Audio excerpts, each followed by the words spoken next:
Then again, 3 days later, she did call me again. She was like, hey, I have another Louis Vuitton Cannes bag. And I was like, wow, how do you do this?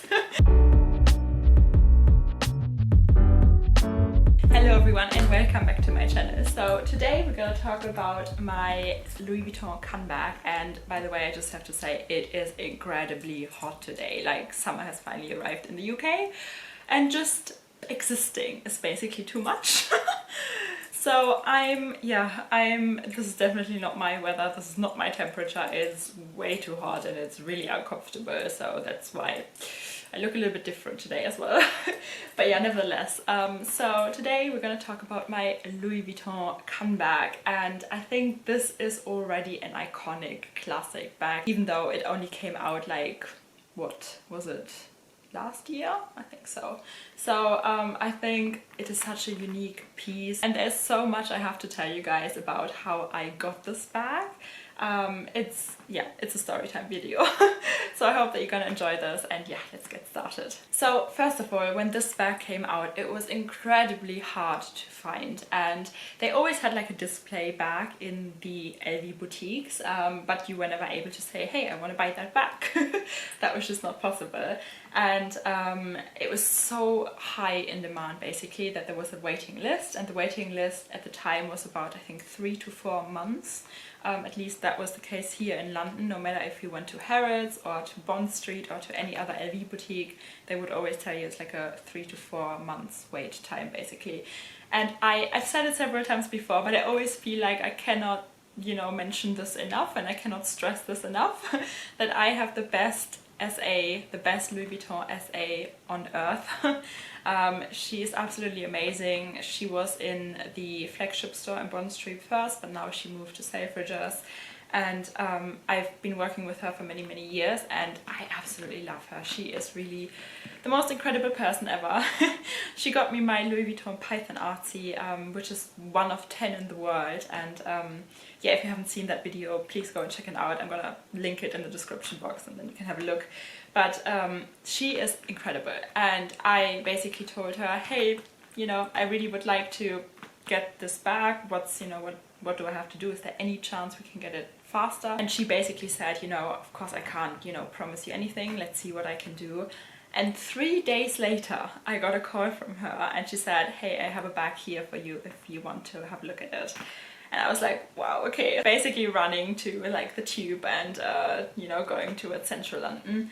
And I had a look at the bag, and unfortunately, so basically what happened was that this bag was meant for another client, and she declined to take that bag. So basically my SA gave it to me, and I was inspecting the bag in store, and unfortunately I saw that at the back of the bag, basically here, that there was a popped stitch, and I was like, oh, you know, I can't take that bag, of course. If it's a new bag, like, it should be perfect. At the time this one was £1,600. I think now it's already close to 1,800, 179 or something, but yeah.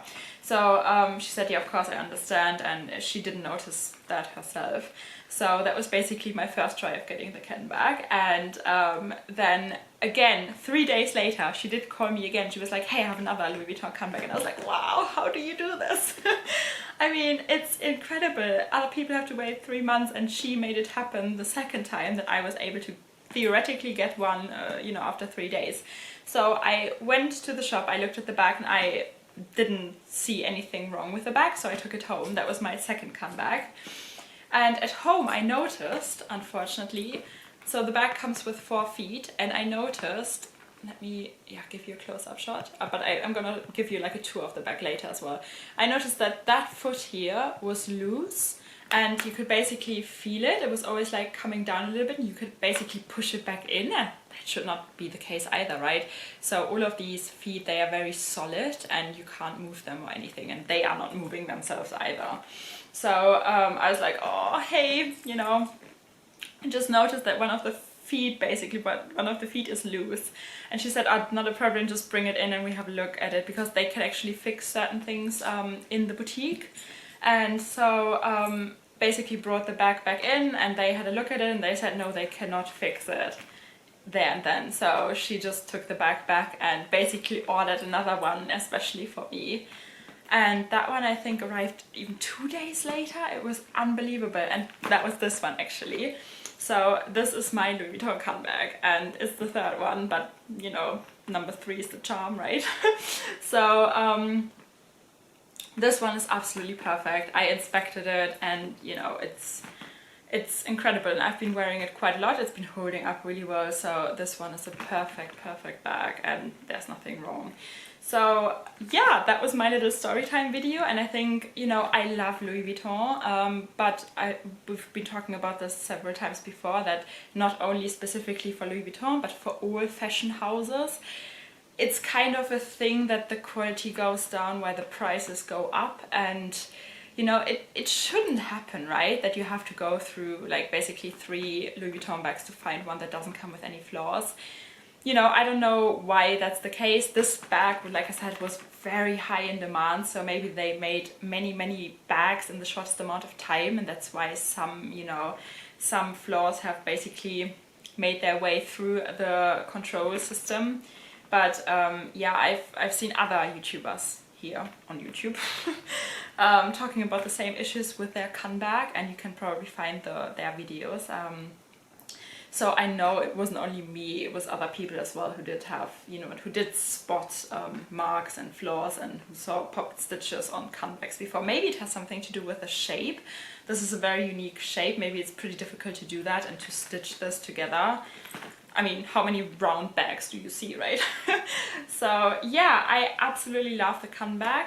Let me come a little bit closer now. Okay, so here we are. This is the close-up shot of the Cannes bag. It is incredibly beautiful. So it has a smooth black leather at the back, and as you can see, it is flattened, so it actually lies nicely on your body while you wear it. So you know, it's not entirely round, as you can see, which is pretty smart, and it's just very helpful, and it actually makes it quite simple to wear this bag. Then you have like, I know the reverse monogram canvas, for example, the Louis Vuitton Dauphine backpack that I've tried on in my London luxury shopping vlogs. That one I've really fallen in love with, and it has like the light brown leather basically, mixed with the monogram canvas and the monogram reverse canvas. But what I love about this one is that I think the black leather goes phenomenally well with both the monogram canvas and the reverse monogram canvas. And yeah, I really like the contrast. So it comes with these 2 rings where you can attach the shoulder strap, and I'll show you that in a second. You can actually lock up your bag, but I always think, same with the Speedies and the Almas, I think the lock is rather like an accessory. Nobody's really locking up their bags, right? Yeah, so like I said, the bag has 4 feet, and mine are all solid now, and none of them are loose. So if anyone wonders where the date code of this bag is, it's actually underneath the flap here. I don't want to get any wrinkles here, but many people were asking themselves where the date code is, because usually it's inside the bags. Your date code for your Cannes bag is underneath this little flap. So yeah, let's open this up. So what I always, like I said, this is my 5 best and worst luxury purchases video. If you want to open the bag up, you have to get used to it. You basically hold her like this, and then you open her up in one go basically, and that's it. And same when you close it. Can you see this? This is like a black microfiber lining. My bag was made in France. So here's the shoulder strap. I'm gonna do some modeling shots in a second, and then you can see it. It's pretty nice. I don't really wear the bag with the shoulder strap. However, I like to have the shoulder strap attached because it gives the bag a really nice casual look. I'm gonna show you what I mean in a second. But yeah, you don't have to wear it, of course. You could just wear it as like a little handheld bag. So yeah, I think that's the close-up shots and the details. This lock, actually, the Louis Vuitton Cannes Bag lock, is a lot slimmer than the regular Speedy and Alma locks. So this is the plain version of the bag basically. You can wear it on the crook of your arm, You can just wear it handheld, and I think it looks quite edgy if you just, you know, wear it handheld. Let me quickly attach the shoulder strap and then I show you how that looks like. So here's the bag with the shoulder strap attached, and for anyone who's wondering, this is actually an adjustable shoulder strap, so that's pretty nice. And yeah, so what I mean is actually I take the shoulder strap and basically turn it around once, and then I just like to carry the bag like this. So I do take the shoulder strap with me, just in case I have to be hands-free and I just have to, you know, swing the bag over my shoulder or wear it crossbody, because I have to carry, I don't know, supermarket bags or anything like that. And I think it's a really nice look as well to wear it like this. I don't know why, I think it gives it even more contrast. And yeah, so you could just, you know, attach it, detach it, whatever you prefer. So when it comes to the length of the shoulder strap, like I said, you can adjust it, so it should be fine no matter how tall or short you are. And this is basically how it looks like if you wear the bag crossbody. I think I would only wear it crossbody towards the back, so, you know, I think it's too bulky and too big, too chunky to be worn at the front. So yeah guys, that's everything about my Louis Vuitton Cannes bag. This is basically the original Louis Vuitton Cannes bag, but they've came out with so many, you know, variations of that bag. You can get it in epi leather, in like black and white. You can get it in the vernis leather. They made a black and white version of that one too. They have all kinds of like crocodile versions of this bag. What else do they have? I don't know, but it's several different options. So I think anybody who likes the style of this bag should definitely find something. Yeah guys, okay, I hope that you liked this video. If you did, please give it a thumbs up and subscribe. Join our little handbag obsessed family here, because we all do have the same luxury disease. And yeah, I hope you have a wonderful day and I'll see you guys soon. Bye!